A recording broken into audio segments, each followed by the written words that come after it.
Guys, welcome to my YouTube channel that is your future destination. और आज का class में हम लोग वेरी इंपॉर्टेंट 3 चीज के बारे में पढ़ेंगे। One is IFSC code. IFSC code का कोड में कितना नंबर होता है, हर एक नंबर का क्या मतलब है, सब कुछ आज क्लास में पढ़ेंगे।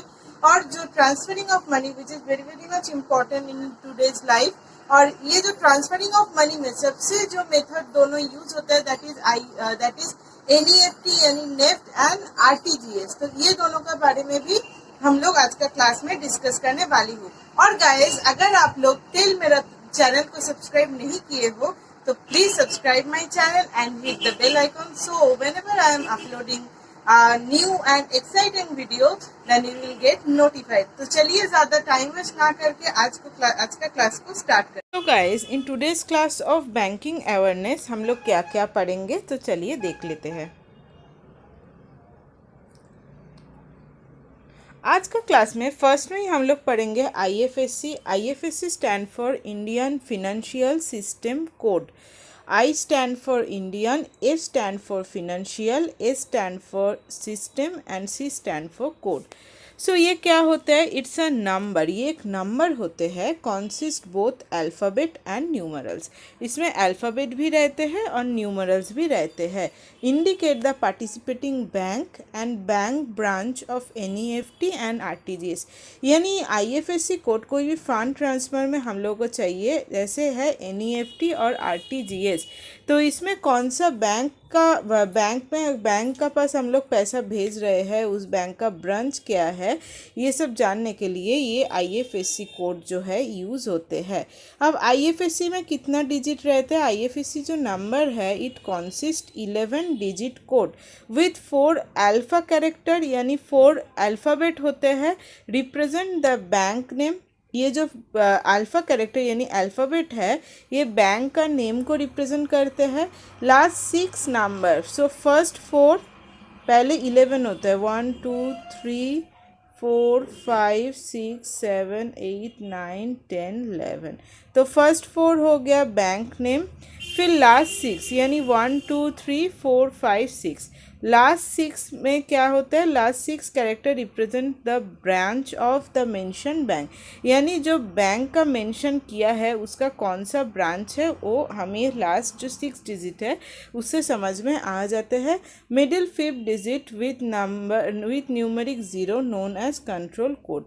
और ये जो है 5th डिजिट का ये 0 रहते हैं, ये क्या होता है? Control code. एज पर RBI guidelines bank have to print IFSC code on passbook and statement of accounts.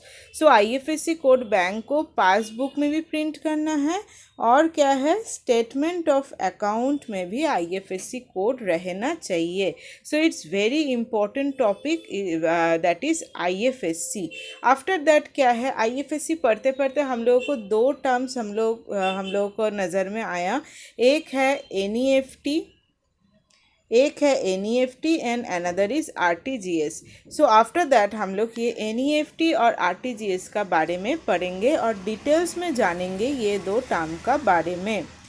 So NEFT stand for national, N stand for national, E stand for electronic, F stand for fund and T transfer. T stand for transfer. So national electronic fund transfer is NEFT.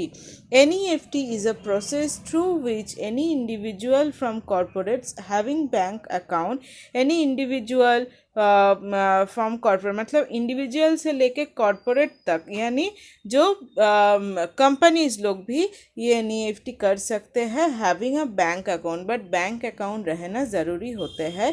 Can transfer money from one bank to another bank account, यानी अपना bank से another bank account में पैसा through NEFT भेज सकते हैं। There is no limit for transfer through NEFT. तो NEFT से कितना मनी भेज सकते हैं उनका कुछ अपर लिमिट है नहीं, लोअर लिमिट भी है नहीं, अपर लिमिट भी है नहीं, यानी किसी भी अमाउंट 1 रुपया भी आप लोग थ्रू एनईएफटी भेज सकते हैं। आफ्टर दैट क्या है, आरटीजीएस।